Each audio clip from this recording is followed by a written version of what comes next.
Dev, as coisas não precisam ser complicadas, tu não precisa fazer uma maçaroca de classes, né? Tem uma galera aí que gosta de usar aquele e make styles e create styles que tem no Material e fazer um monte de coisa. Não precisa. A gente consegue fazer tudo com os componentes básicos. É só a gente ver a documentação e aprender a trabalhar com eles.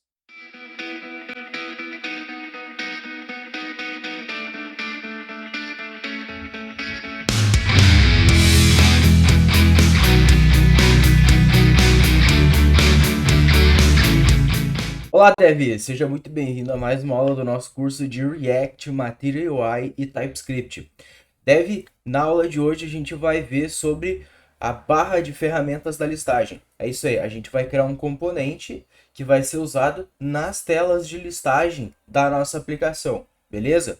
Bom, Dev, já vou te pedindo agora, dá um like nesse vídeo aí, se tu já conhece o meu padrão de conteúdo e sabe que vai ser bom. Se não, espera um pouquinho, dá o like depois, na hora que esse conteúdo aqui te agregar em alguma coisa realmente, né?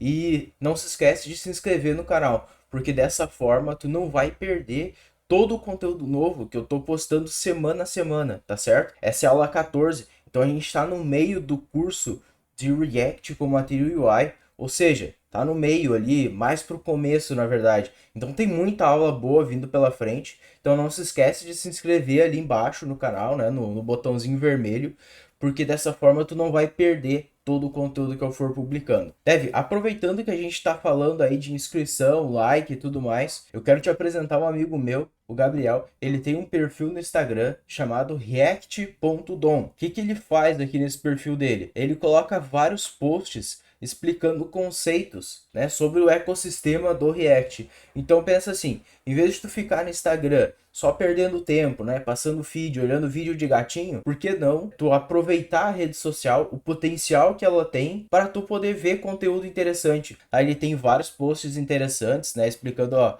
props, CSS, state, enfim, ele tem vários posts bem interessantes, conteúdo bem legal. Fica a dica aí para você se quiser seguir ele, beleza? Beleza, Dev? Vamos pro código então e a gente vai ver como é que a gente vai construir esse nosso componente aí de barra de ferramentas da listagem. Aqui no Visual Studio Code, então, eu já estou com o projeto rodando, ok? Vou fechar a aba do terminal. Se a gente vir no navegador, digitar localhost 3000, a gente vai ver aqui o nosso projeto rodando, já está com o tema alternando, né? Igual a gente deixou na aula passada.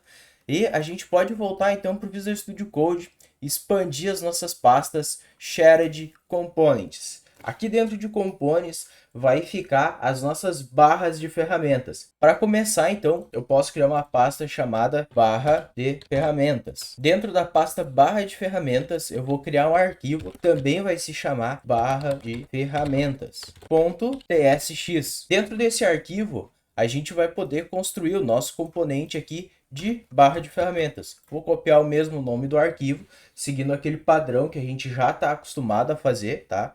Export const barra de ferramentas, dois pontos, react.fc é igual a arrow function, que retorna parênteses vazios. Aqui desses parênteses, eu vou começar encolhendo esse o explorador de arquivos, e dentro dos nossos parênteses a gente pode começar retornando aqui um box. E o box a gente pode importar, tanto faz, tá? Se a gente importa do Material ou do System. Nas aulas anteriores eu comentei para vocês que o box tinha que ser importado do System, mas eu dei uma olhada na documentação do Material UI e na verdade não, o box pode ser importado do Material, ok? Então se vocês quiserem voltar nos outros arquivos e agrupar os imports de vocês, que estava lá import box from system, pode agrupar tudo para o Material, ok? Funciona do mesmo jeito, não tem problema nenhum, tá beleza? Eu vou começar a importar agora do Material. Então, importei do Material aqui, abre e fecha o box. A nossa barra de ferramentas da listagem, se vocês lembrarem do nosso layout, tá, que a gente tinha lá no início, ela tem uma text field, tá, um componente de input e um botão de novo. A input é para a gente poder digitar e pesquisar coisas, e o botão de novo é para a gente clicar e poder navegar para telas de detalhe e criar um novo registro daquela nossa entidade, ok? Então eu vou começar aqui passando o text field. Primeira vez que a gente está usando o text field aqui dentro. Vou importar do material. Eu vou deixar assim mesmo. E eu vou colocar aqui um button, que também vai vir do material, certo? O button, eu já vou passar aqui um textinho de novo para ele. Nossa barra de ferramentas, ela tá, entre aspas, configurada, ela tá inicializada, vamos dizer assim, tá bom? Eu vou copiar isso aqui, eu vou expandir o explorador de arquivos, e aqui no nosso index.ts dos componentes, eu vou fazer um export asterisco aqui para a gente poder usar essa barra de ferramentas já dentro da nossa tela de dashboard, para a gente estar visualizando como é que ela está ficando enquanto a gente está construindo, beleza? Bom, na tela de dashboard, aqui ó, a gente pode escolher o explorador de arquivos aqui e a gente vai ter ó, layout base de página, certo? Eu vou quebrar a linha aqui ó, antes do título para ficar melhor de visualizar, tá bom? E aqui, ok? Essa barra de ferramentas agora, eu vou apagar esse texto fixo que estava aqui e vou passar parênteses e vou quebrar a linha. Aqui dentro, eu vou colar, então, nosso barra de ferramentas e dar um self-close nela, importar ela de componentes, olha só, tá aqui ela, importada de componentes. Se a gente abrir o Chrome, olha só, aqui tá a nossa barra de ferramentas. Percebe que ela tá com o text field aqui gigantão, né? O botão de novo também. Então, a gente tem que melhorar esse layout agora para ela ficar mais interessante. Vamos lá. O que a gente vai fazer para melhorar o layout? A nossa barra de ferramentas. Aqui, por enquanto, tá bom essa configuração. Eu vou voltar para a barra de ferramentas para a gente poder configurar. Eu vou mudar algumas coisas aqui no nosso box, para ele começar a ficar mais interessante. Primeira coisa que eu vou mudar no box, eu vou usar uma estratégia muito interessante do Material UI. Se chama o seguinte, ó, a gente pode colocar em alguns componentes específicos, a gente pode utilizar uma propriedade chamada componente. Olha só. Essa propriedade aqui. Que valor que a gente passa para essa propriedade aqui? O Material UI, ele tem diversos componentes que são de superfície para construção ali e tal, né? Então pensa só, a gente está usando um box. O box, ele não tem uma cor de fundo.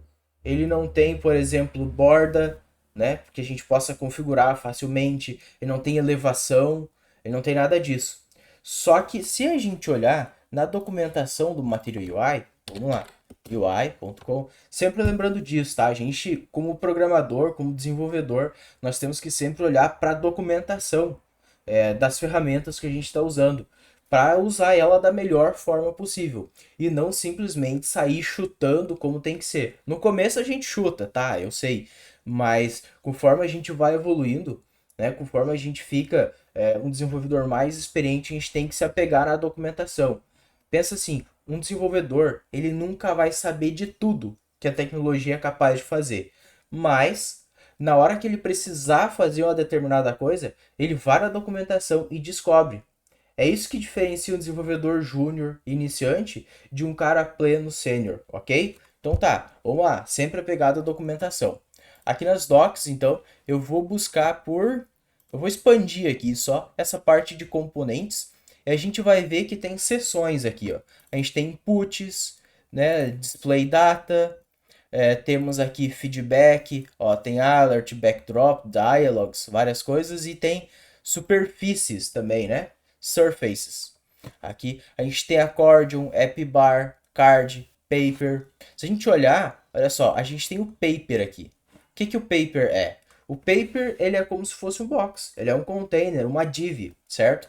Que tem algumas propriedades que facilitam a nossa vida. Então, olha só, se eu quiser a cor de fundo, o componente paper, ele já tem aquela cor de fundo paper, sabe que a gente configurou no tema? Tem uma default e uma paper, perfeito, né? O paper, ele já tem isso aí configurado para nós. Então, ó, aí ele já vai aplicar aquela cor de fundo para nós nessa div. Outra coisa que ele facilita para nós, elevation, então colocar uma sombra, certo? Lembrando que aqui no Material não é legal que tu fique definindo propriedades CSS ali de qualquer jeito. Então, quero uma sombra, né? Uma elevação, que eles chamam aqui no Material. E aí tu simplesmente vai lá, cria uma classe CSS e soca a elevação e põe um troço todo errado. Se tu quer fazer isso, tu não precisa do material. Tu vai lá com React puro e HTML e tu faz, aí CSS. Quando tu tá usando o Material, tu tem que tentar usar ao máximo os recursos que ele te dá, tá? O Paper é um desses recursos. Ele já tem toda essa parte de elevação configurada, que é a sombra, vamos dizer assim, tá? Então, ó, se tu quer colocar uma sombra, tá aqui. Se tu precisa de um card outline, olha só, ele tem variante aqui, outline, tá vendo? E se tu quiser um outline sem bordas, por exemplo, né, sem a borda arredondada, tu pode colocar o square, esse atributo que, ó, ele remove, fica totalmente quadrado, tá? Então, ó, aqui tem exemplos de elevação, tá vendo? E assim por diante, tá? Então, a gente tem um card que faz aqui né, que tem aquela cor de fundo, tem elevação, tem várias propriedades legais, certo? E a gente tem o nosso box, certo? Que ele é um componente base aqui, simplesão, uma div, vamos dizer assim, certo? E o que a gente pode fazer? A gente consegue fazer com que esse box assuma propriedades que existem dentro do card. Então aqui do Material tu consegue fazer essa composição de componentes. Então olha só, eu tenho o box, eu posso passar para ele um paper. Importar o paper do Material. Olha aqui, ó. Box assume as propriedades do paper. Se a gente volta no navegador, olha aqui, olha o que aconteceu. O nosso box, ele já assumiu as propriedades do Material, tá? Do componente paper do Material, tá? Isso é muito massa. Tu pode fazer isso com vários outros componentes.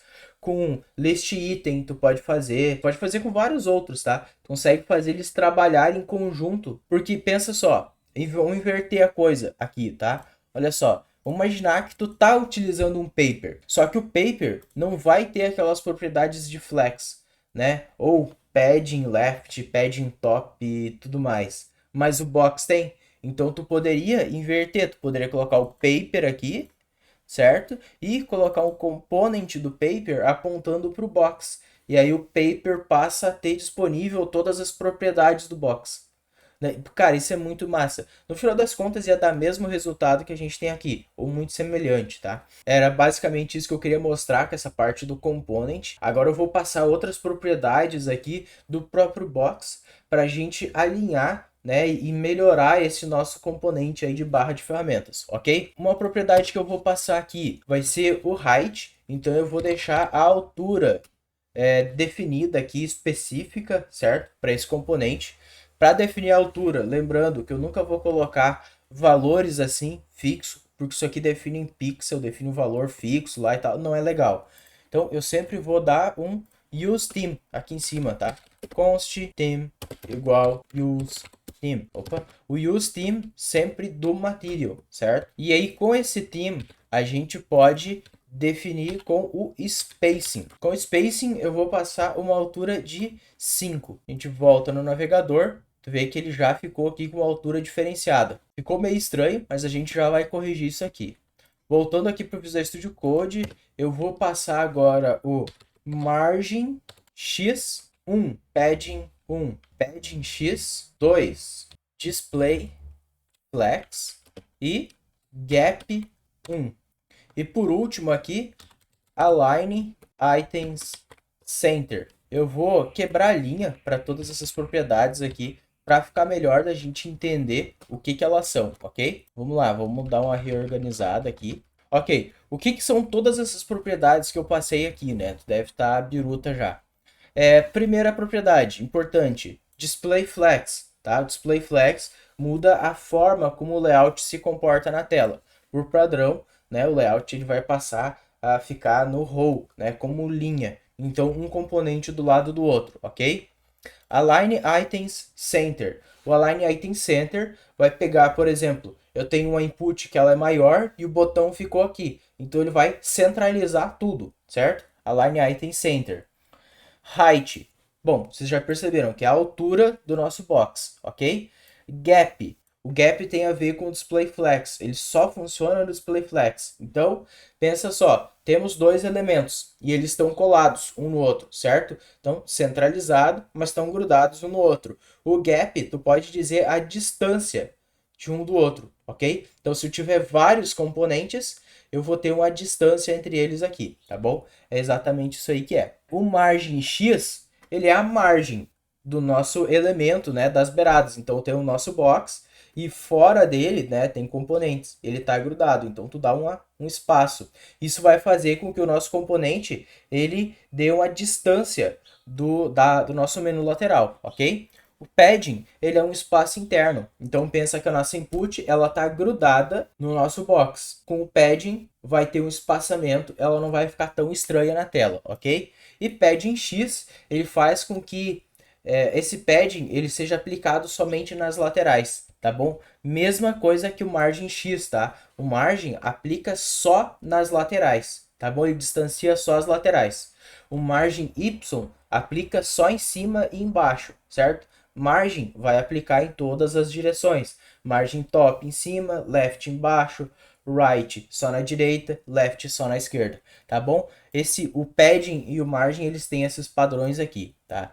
E aí tu deve estar se perguntando aí desse lado, pô, mas peraí, Lucas, aqui no height, tu pediu pra gente usar o spacing com 5, mas por que que agora aqui no padding, no margem e no gap, tu não tá usando o spacing também? Porque esses atributos aqui, eles trabalham com a unidade de medida. Então, eu passando 2 aqui, por trás dos panos, lá o próprio componente de box, é como se ele utilizasse o nosso spacing. Então, é como se eu estivesse passando o spacing aqui, tá? Alguns atributos tem, outros não. Tem que fazer ali um teste e erro até pegar a manha de todos que tem ou não, tá? Não tem um padrão muito bem definido. Mas se consultar a documentação, tem certeza que algum lugar deve mostrar, tá? Vamos ver agora aqui no navegador como é que ficou toda essa configuração. Olha aí então, ó, nosso botão de novo tá aqui, nossa input tá aqui também. Percebe que ó, não tá mais colado aqui no canto, aqui também não tá colado, e a nossa input, ela não tá colada nas beiradas e nem aqui, só que ela tá colada no topo. Por que que isso está acontecendo? Porque o nosso text field, ele tá no tamanho default dele, que é grandão. O que que a gente pode fazer? A gente pode reduzir o tamanho dessa nossa input. Eu vou passar um size small. Qual é a vantagem de utilizar esse atributo aqui com size small ao invés de passar um style fixo, por exemplo? A vantagem é que com esse cara aqui, a própria galera que desenvolveu o componente do material projetou esse atributo para que a input ela continue coerente quando reduzir o tamanho. Se tu aplicar um style fixo, pode ser que uma parte fique menor, outra parte fique maior, ou um ícone, se tu passar, daqui a pouco ele vai ficar desalinhado, né? Então, pode acabar quebrando toda a input. Por isso que a gente usa os atributos e não fica passando style fixo nas coisas, ok? No navegador agora, olha aí, ó, percebe que já está de acordo, né? Já está parecido com o que a gente quer. Eu vou passar agora aqui um placeholder para nossa input, para ela ficar mais interessante aqui, ficar mais intuitiva aqui na hora que a gente está visualizando ela. Então, aqui eu vou passar placeholder, pesquisar, volto no navegador, percebe que ela já está mais bonitinha ali, né? Se vocês quiserem, dá para colocar ícones aqui no nosso input, tá? Ícone no início, ícone no fim, bem à vontade, tá bom? Mas isso eu vou deixar como desafio para vocês aqui, porque senão a aula vai se estender demais e fica meio complicado. Mas, se vocês quiserem aí, põe nos comentários, pede ali que eu possa fazer mais vídeos no futuro aqui explicando essa parte no componente, ok? Bom, percebe que o nosso botão de novo aqui, ele tá grudado. Quer dizer, ele não tá mais grudado, né? Porque a gente definiu aquele gap lá no nosso box, mas ele tá aqui junto com a nossa input. A ideia é que esse botão de novo ele fique desse lado aqui. Como é que a gente vai fazer para esse componente ficar lá no final? Tem duas formas que a gente consegue fazer isso.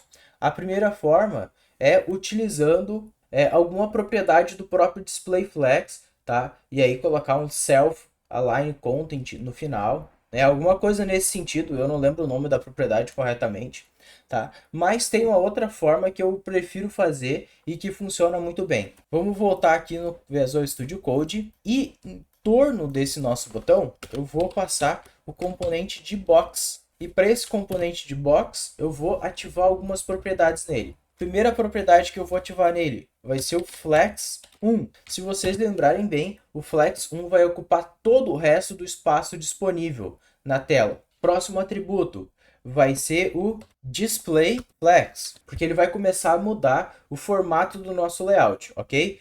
Com isso, a gente vai poder passar um outro atributo aqui, que é o Justify Content. E a gente passa End para ele, ok?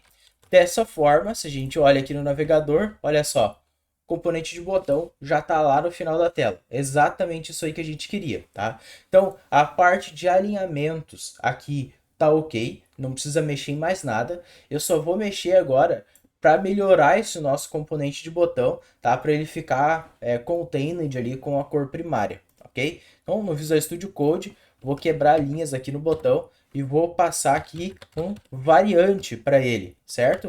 O variante para ele vai ser o contained. A color, eu vou passar a primary, eu vou desabilitar o elevation, ou seja, aquela sombra que tem no botão, disable elevation.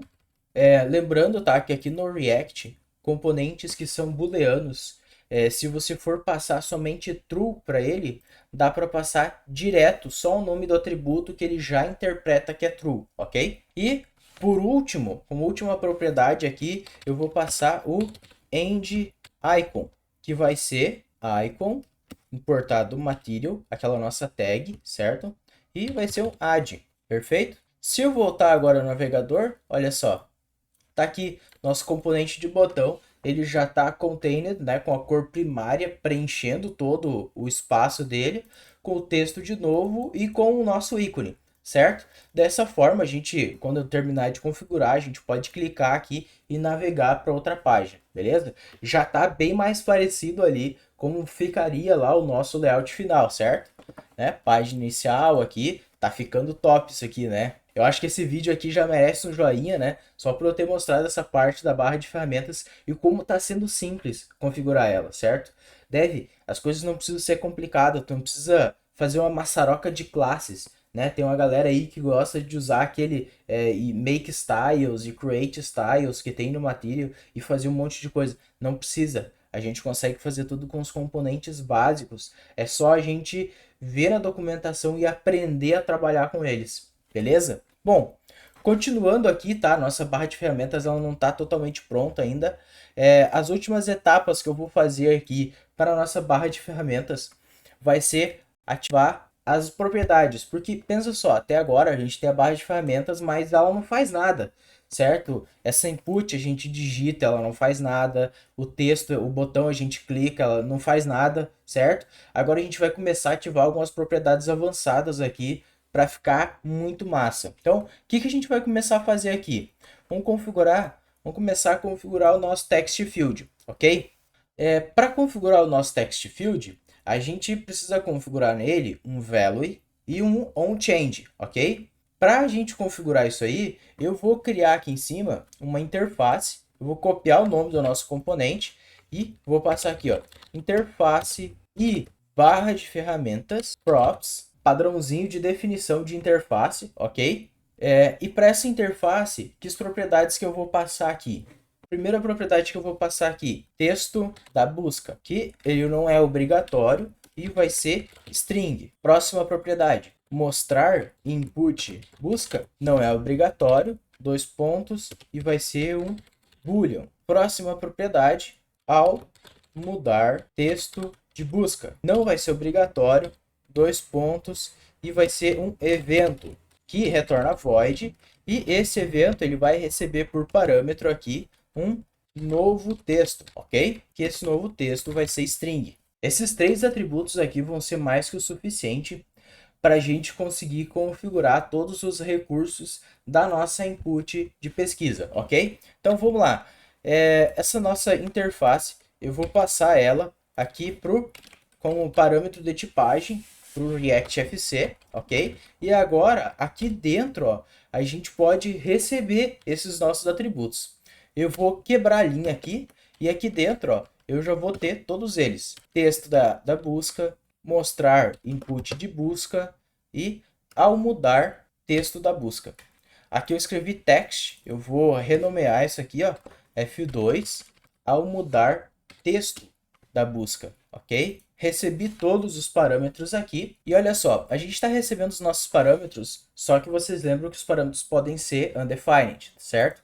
Então, eu vou configurar aqui um valor padrão para o nosso texto da busca e para mostrar input de busca, que vai ser falso. Então, por padrão, a nossa input de busca ela não vai ser exibida, a menos que a gente queira, né, e passe um true que ela seja exibida. E é isso aí por enquanto. Agora, aqui no nosso text field, a gente pode passar para ele, então, um value, que vai ser texto da busca, e no onChange, a gente vai passar ao mudar texto da busca. E no onChange, a gente vai passar uma arrow function que vai apontar para o ao mudar texto da busca, ok? Essa arrow function aqui no onChange, ela vai nos entregar um event, certo? O e, ok?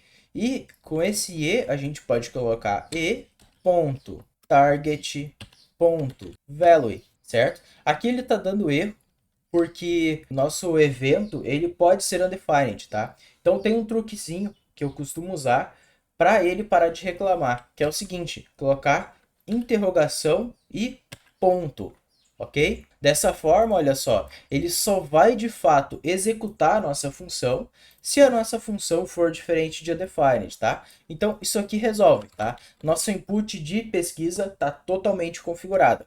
Se a gente volta no navegador, dá um F5, ela continua sendo exibida. Por quê? Porque a gente esqueceu de configurar uma propriedade, que é a seguinte, ó. Eu vou dar um Ctrl X aqui, chaves, parênteses, colo agora o nosso text field, e o nosso text field ele só pode ser exibido na tela se o mostrar input for igual a true. Aqui, ó. Então, se ele for true, mostra o text field. Senão, ele não vai mostrar o text field. Voltando ao navegador, agora sim tá como eu esperava que tivesse. Então, o nosso input não vai aparecer. Volto para o VS Code. Na dashboard, eu posso passar agora, ó. Posso configurar todos aqueles atributos. Eu vou configurar só o mostrar input, certo? Lembrando que é um atributo booleano, eu só preciso informar o atributo e ele já entende que é true, ok? No navegador, e aí, ó, consigo, tá aqui a minha input, eu já consigo visualizar ela. Se eu tentar digitar, percebe que não acontece nada, porque eu não tenho um state vinculado com aquele nosso texto da input e onChange, ok? Então, a partir de agora, eu não consigo mais digitar na input, eu preciso de um state para poder fazer isso, tá bom? Mas eu deixo para configurar isso aí outra hora, ok? Seguindo aqui na nossa barra de ferramentas, os próximos atributos que eu vou configurar na nossa interface vão ser para o nosso componente de botão. Que atributos eu vou configurar para ele? Vão ser 3 atributos também, tá? Eu vou clonar aqui em cima, vai ser texto, botão novo, mostrar botão novo e ao invés de ao mudar texto, eu vou colocar ao clicar em novo, certo? E aqui eu não preciso mais deste novo texto. Então, fica só esse evento aqui, beleza? Dessa forma, a gente tem um evento que permite a gente clicar em cima do botão. Voltando aqui, o que eu vou fazer? Vou trazer esses novos atributos para dentro do nosso componente. O texto do botão novo, ele já vai ser por padrão igual novo. Tá, por que eu fiz esse padrãozinho aqui, esse texto do botão novo? Porque em alguns casos a gente vai chamar de nova. Então pensa só, tenant, a gente chama de nova tenant ou nova pessoa. Mas pode ser que seja um novo cliente, novo produto. Então varia o texto, né? Então é importante a gente ter isso aqui parametrizável. Ao clicar em novo, ele vai ficar assim mesmo. E mostrar botão de novo, ele vai ser por padrão true. Vamos descer aqui então. Para exibir o botão de novo, vai ser a mesma coisa que a gente fez no nosso text field. Chaves, parênteses, colo o conteúdo aqui dentro e mostrar botão novo, EE. Dessa forma, o botão de novo ele só vai ser exibido se esse atributo aqui for true, que por padrão é true, ok? A gente vai configurar aqui o onClick e aqui eu posso colocar ao clicar direto, ao clicar em novo, ok? Não precisa de muita frescura aqui, só configurando aqui já eras. E aqui no texto do botão, em vez de eu ter esse texto fixo, né? Eu vou passar aquele nosso atributo, que é o texto botão novo. Perfeito? Dessa forma, nosso componente está totalmente parametrizado e está concluído. A gente não precisa alterar mais nada aqui por enquanto. Vamos voltar para dashboard. Olha só no navegador como é que ele ficou, né? Por padrão ele não mudou nada, mas se a gente quiser agora na nossa dashboard, olha só, a gente pode mudar o texto do botão novo e passar, por exemplo, nova. Volto aqui, olha aí, ó, nova. Perfeito, tá funcionando. Era exatamente isso aí que eu queria fazer. Era esse componente aí de barra de ferramentas. A gente terminou de fazer ele. Eu espero que tu tenha gostado aqui do componente, de como ficou. Eu tenho certeza que tu pegou vários insights aí bem legais sobre todos os componentes que a gente usou aqui, beleza? De novo, dá um like aqui nesse vídeo se esse conteúdo te agregou. Agora sim, pode dar aquele like maroto aí que eu vou gostar. E não se inscreve no canal, porque dessa forma tu não vai perder os outros conteúdos que eu for postando. A gente está no começo do curso, vai ter vários outros vídeos aqui desse curso. E possivelmente, se a gente já tiver terminado esse curso, pode ser que tenha mais cursos, né? Deixa nos comentários. Tem algum curso, alguma ferramenta aqui pro React ou fora do React, de repente, né? Nesse ecossistema Node que tu gostaria de conhecer? Deixa nos comentários que de repente a gente consegue gravar um curso ou algum vídeo específico também, não precisa ser tão longo, né? Falando sobre essa tecnologia, beleza? A gente se vê no próximo aí então. Valeu!